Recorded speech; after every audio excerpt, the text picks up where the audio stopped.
Every year in fantasy football, a few running backs go completely overlooked. And these are the exact guys that will help you win leagues because they're cheap in drafts and just need one opportunity to have a big year. So I've got 5 guys in this video for you that you need to make note of before your drafts begin. And I want to start with Tyjae Spears, who is very interesting, and I'll get into exactly why. Now, here's the thing. I don't blame you if you're like, oh, I faded him in 2024. I'm not going to play him. He didn't do anything in 2024. Why would I draft him this year? I get that, but there's some context here. Tyjae Spears last year never had a fair shake of things. He just dealt with injury. Look at this right here. In week 2, he gets an ankle sprain. Okay, an ankle sprain. If anybody's ever had an ankle sprain, it's probably at least a week or two, and then you're probably not getting tackled by a 250-pound linebacker, right? So that's a couple of weeks. Then when he's finally getting healthy from his ankle sprain, he gets the worst injury a running back could have, a hamstring strain. As somebody who just is recovering from about 9 months of hamstring tendonitis, hamstring strains, minimum 2 to 3 weeks, probably lingers with some tightness, and mentally you're not all there. So that's another month or plus for Tyjae Spears' injury. And just when he's finally getting healthy from that, in week 11, he has a concussion, and that knocks him out for about a week and a half, 2 weeks. So this is a guy who basically until the final month of the season wasn't healthy. But when he actually got out there in that final month of the season, he was good. So much so that over his final 3 games, week 15 to 17, the dude averaged 20.7 fantasy points per game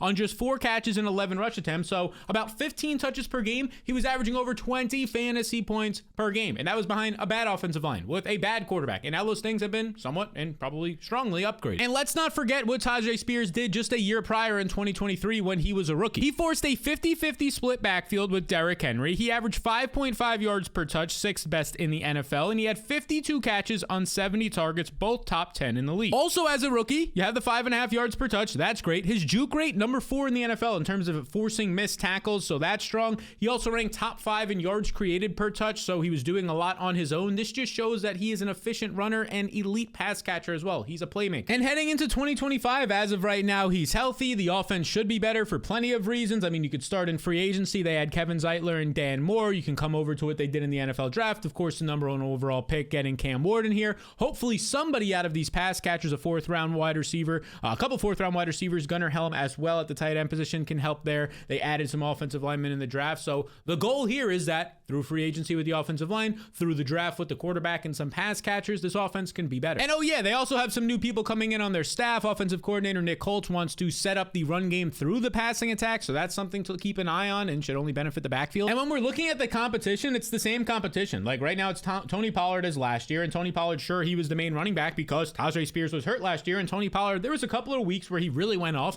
He had these huge workloads, but he wasn't all that efficient. He wasn't a guy that's like, okay, yeah, that's definitely going to be the RB1 this year. And what gets really interesting here is when you look at the ADP, the average draft position right now in drafts, Tony Pollard goes as the running back 26. He goes ahead of guys like RJ Harvey, which I think is a mistake. Let's scroll down until we get to Tyjae Spears. We're still scrolling all the way down here. Tyjae Spears goes as the RB 41 in drafts. He's going as the 133rd player, so he's going in like the 12th round of 12-team leagues. He's going in like the 14th round of 10-team leagues right now. I think him and Tony Pollard are going to start the year in a split backfield. Spears is the more explosive back, yet he's currently going like 6, 7 rounds later in drafts. It's just crazy. So that's just one example of where people are taking of what happened last year and just putting it onto this year, even though there's a lot of context that needs to be added. I think they're making a mistake with Tyjae Spears. And right now, a dude who's going completely free. You want a deep sleeper, right? You tune into these videos, you're like, how can I get an edge over my league mates? I'm like a diehard fantasy guy. So is everybody in my leagues. Here's the guy who can help you do that. I'm talking about DJ Giddens. This is a rookie right now who is maybe one of the best handcuffs in fantasy that nobody is talking about now. Nobody's probably ever going to be talking about this summer. He is the handcuff right now behind Jonathan Taylor. This is the backfield for the Colts. They brought in Khalil Herbert. We'll talk about him in a second. He's an aging veteran. And then they draft DJ Giddens, the only running back that was basically brought in this offseason in the draft, or at least somebody that has some sort of explosiveness. Khalil Herbert, not so much anymore, or really ever for him. This is a nice spot for Giddens. And here's what you need to know about this guy. His final 2 years at Kansas State, he had over 1,200 rushing yards each of those seasons. When you scroll over to what he did in the receiving department, according to Player Profiler, 323 yards, 258 yards. What that means is he's coming off of back-to-back seasons of 1,500 yards in college, where he averaged last year 6.6 yards per carry. Now, as I mentioned, it should be noted that Khalil Herbert was brought in free agency. He is now a member of this team. He's somewhat interesting as well if you're talking about like some of your deeper fantasy leagues. But this is a guy, you look at the last few years, 2024 did nothing. 3.6 yards per carry, worst of his career. 2023, when he had every opportunity in a Bears backfield that was just hoping for somebody to break out, 4.6 yards per carry, couldn't break out, was splitting the backfield with a rookie Roschon Johnson. Even Deontay Foreman was getting carries over him. It's basically been 3 years since we've seen a decent year from Khalil Herbert. He's been on like 3 different teams since then. I'm not too threatened by Khalil Herbert here for Giddens. I'm going to assume that the rookie DJ Giddens, who put up that production in college, who has 4.43 speed, who tested at the combine and had 95th percentile burst. That's his jumps, his explosiveness, top 5% of any running back to ever attend the combine. I'm going to just assume that hopefully he can get his way transitioning to the NFL in terms of getting comfortable in an NFL camp and probably be the RB2 on this team heading into week 1. And that's important because Jonathan Taylor has been injured each of the past 2 years. He's been injured in the majority of his seasons in the NFL. And when guys fill in for him in this Colts offense, it usually works out. Like over the years when JT has gone down, I mean, literally last year alone, do you remember the names Trey Sermon, one of the most inefficient running backs in the NFL, and he was still putting up weeks of 18 fantasy points? Tyler Goodson came out of nowhere and was like a revelation, catching 4 or 5 balls a game last year. Or heck, look back at 2023 when Jonathan Taylor was working through his contract and injured to start the year, and Zach Moss was a top 20 running back averaging 13 fantasy points per game, and he was inefficient. And now you get Giddens as the potential RB2, who is way more explosive than any of those 3 running backs I just named. Tyler Goodson was somewhat explosive, and we saw how well that turned out for him. He was putting up 10 plus fantasy points a week on average. Giddens right now goes as the running back 59 in drafts, 184th overall, so basically not drafted in most leagues. I mean, he's going down next to Alec Pierce, like a wide receiver 3, 4th, 5th option in his passing attack. Mason Taylor, a rookie tight end, who I actually think is somewhat interesting, but this is what you're getting, like a handcuff with a lot of upside. Jonathan Taylor gets hurt every year. If he misses a month of the season with another high ankle sprain, Giddens is going to be a flex option or an RB2 for you. And I have some similar thoughts about Roschon Johnson, who as of right now, like so far in fantasy football, he's done nothing special. He's played 2 years in the NFL. He's done nothing, but I really think that could change in 2025. Because first off, his situation, his landscape, his role should be completely different this year. You look at this. These are the Bears offseason changes. This is a part of the fantasy blueprint, the team changes tracker. Obviously just one of like the very small tools, or it's a big tool, but just one of the small pieces of what you get in the blueprint. You can check it out. It's available right now. Link down below. They upgraded their offensive line. Jonah Jackson, Joe Thuney, Drew Dahlman, just one of the most, if not the most improved offensive lines this offseason. Then you come over here to the NFL draft and they updated their upgraded their entire offense. Colston Loveland in the first round, Luther Burton in the second round. They only draft a second round running back in Kyle Monangai. So this is a situation where it's basically rinse and repeat on the backfield as of this recording. There's been some murmurs that Nick Chubb could go there. Wouldn't be too concerned if he did. J.K. Dobbins, maybe slightly more concerned, but not a lot anyways. There's not a lot of free agent great running backs left. But right now it's basically DeAndre Swift and Roschon Johnson in this backfield as the guys coming back. And the other big piece is they have a new coach in Ben Johnson. The same guy who over the past 2 seasons made the Detroit backfield the #1 backfield total in fantasy points the last 2 years with Jahmyr Gibbs and David Montgomery. And I would say that as of right now, you look at Roschon Johnson, he's kind of the David Montgomery there.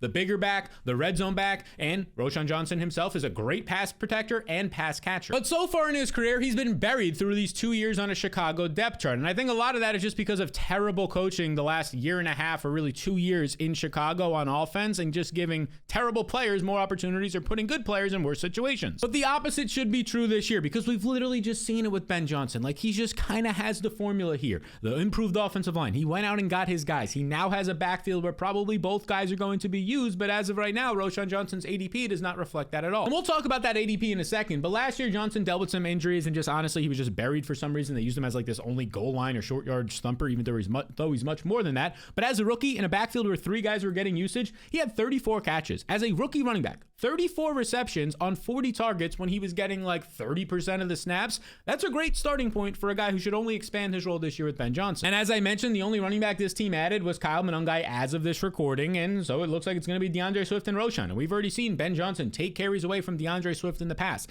I'm not sure if he'll do it again. Swift the past 2 years has been a pretty serviceable and solid running back at times for 2 different teams. But when I just look at where Roschon Johnson is going right now, it's honestly comical. Like, he is the RB2 on an offense that is trending up. Everybody wants pieces of this offense, and he's currently going as the running back 68 in drafts, 214th overall, basically not being drafted in any sort of league right now, even though there's a real chance that by the time they get to camp, Ben Johnson might see him as the bigger back, the better pass protector and catcher than DeAndre Swift, and just say, yeah, that's our RB1, or at least 50% of the snaps guy, and he's going undrafted. Makes no sense. Man, that was a lot of hot fire. Now, before we keep going into this, I just want to let you know that my free 5-day fantasy email course is live right now. It helps you avoid the 5 biggest mistakes I see in fantasy drafts every single year. And those 5 mistakes are right here. It's on startwinningfantasyfootball.com. You can check it out, startwinningfantasyfootball.com. It's completely free. You just enter your email and I send these to you. It's the 5 mistakes. I spent 20 to 25 hours putting this 5-day email course together. These are the things that over the past 10 years or so since doing this full time that I see the same people make these mistakes, and it's why you're finishing in 6th, 6th place or even 2nd place and not winning your league. So if you want to get access to that, you can just hit the link in the description below or go to startwinningfantasyfootball.com. And if you want to go even deeper, my 2025 fantasy blueprint is live right now. My top 300 rankings, player tiers, must-haves and avoids, and the weekly in-season tools and a whole lot more right now is available. The pricing this year is going to be dynamic, so as more people buy it, the pricing goes up, which means right now is the cheapest price you will find. That is also linked in the description if you want to work with me one-on-one this year to help you win your leagues. Now, the next situation I want to look at is actually the Washington Commanders backfield, both Brian Robinson and Austin Ekeler, because I think both these guys are pretty set up well to beat their ADP, and maybe even one of them smash their ADP right now. Now, let's start with Brian Robinson. This is a guy who last year for 2024, most of the season he was banged up, but when he was actually out there and healthy, which was only about half of his games, he was productive. So much so that in just 14 games, 11 of which he came in without an injury designation,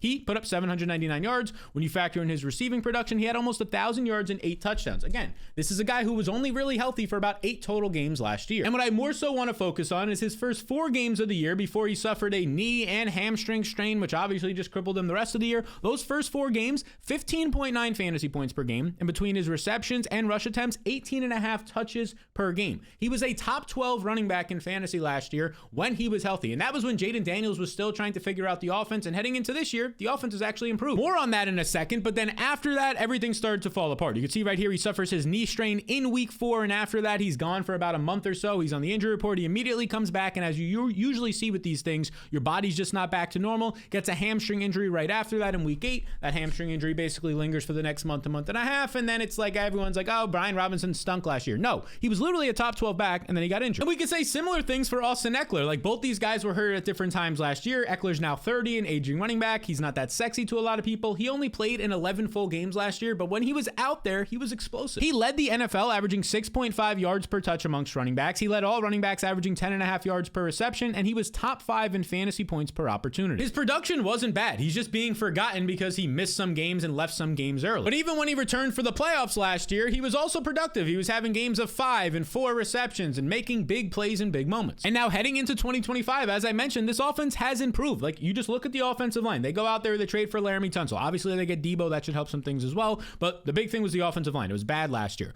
Laramie Tunsil they trade for, great. Nate Herbig, okay, you can make of it what you want. They spend a first-round pick on Josh Carnley in the draft. The offensive line is going to be improved. Debo Samuel, we hope, just improves the offense opposite of Terry McLaurin to keep the offense sustainable going to the red zones, which only helps both of these backs. But despite this, as of right now, Brian Robinson goes as the RB34 in drafts. And honestly, like, I'm not as high on Robinson. When I said earlier, like, one guy here can really break their ADP, it's Ekeler, and more on that in a second based on where he's going. But Robinson as the RB34, I think he's a borderline top 25 guy. I would rather have him than guys above him, like an Isaiah Pacheco, like a DeAndre Swift, like definitely a Najee Harris, right? But let's keep scrolling until we find Austin Ekeler all the way down here. There he is. Austin Ekeler is currently going in drafts as the running back 50. The running back 50 in drafts, even though he was productive. Number 1 in yards per touch and yards per reception amongst running backs last year. He's going after Dylan Sampson. Maybe an RB3 on his team, a rookie. Rico Dottle, definitely an RB2 on his team based on what they paid Chuba Hubbard. You keep going here. As of right now, J.K. Dobbins not on a team. Straight backup running backs all next to Austin Ekeler. And I get it. Austin Ekeler is also somewhat a backup running back, but he has a specific role as a pass catcher, and Jaden Daniels targeted him there. So I think both of these running backs at their ADPs, especially Ekeler going almost outside the top 50 backs, can really be values for you. And now this next guy we're going to talk about is RJ Harvey, and this might seem crazy because I'm talking about him all summer, all off season. I get it. So you might be saying, he's already going to be properly valued. No, I'm coming to you here today saying that he's still not going where he should. The dude landed in probably the perfect landing spot he possibly could, and let me just remind you of what this guy did in college because he was a monster. He put up nearly 1,600 rushing yards last year, averaging 6.8 yards per carry, and led college football in explosive run rate. And over the last 2 years in college, as Dan Brugler pointed out here back in the spring, carries of 10 plus yards, Harvey led all running backs, including Ashton Genty.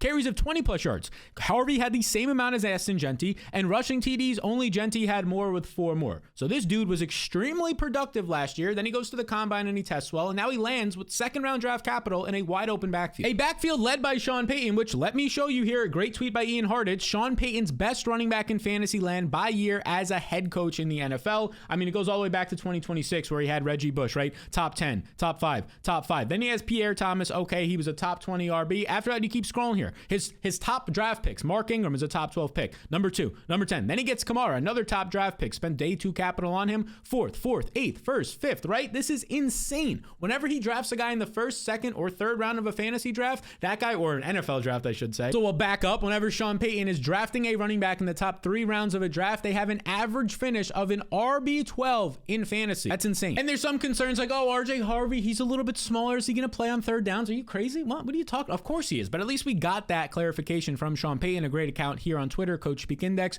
We can create, he basically says, I know the question, is he going to be a 3-down back? Well, he's going to play on third down. There's a lot we can do relative to his strengths at that point. We know that this guy's going to be an early down grinder based on where they took him in the second round of the draft and his college production. And we just got confirmation, which we should have already known, that he's going to be a 3rd down back by the own head coach, Sean Payton. In this backfield right here, this backfield that doesn't have Javonte Williams, so there's almost 200 touches up for grabs right there. Javonte was top 5 in targets. None of these guys are going to take those targets, Audric Esseman or Julian McLaughlin. It's RJ Harvey's land right now. RJ Harvey legitimately already looks good in rookie OTAs. He looked good. He already is drawing comps to Alvin Kamara in terms of explosiveness. Kamara is probably the better overall running back, but you're getting draft capital of 2nd round from RJ Harvey with Sean Payton. He's going to be playing a lot. And you would think that based on how much I'm hyping him up, and I would assume more people are, that he should be a top 20 running back in fantasy. Not the case. He's going as a running back 27 right now. He's going after Tony Pollard, who I just mentioned is probably in a split backfield with Tyjae Spears. Not even that impressive himself in terms of Pollard aging at this point. He's going after Caleb Johnson. Caleb Johnson, who's a 3rd round pick and has to compete with Jaylen Warren, who's still a productive running back. Quinshon Judkins in one of the worst offenses behind a shaky offensive line with 2 other running backs in Jerome Ford and Dylan Sampson, who might see touches.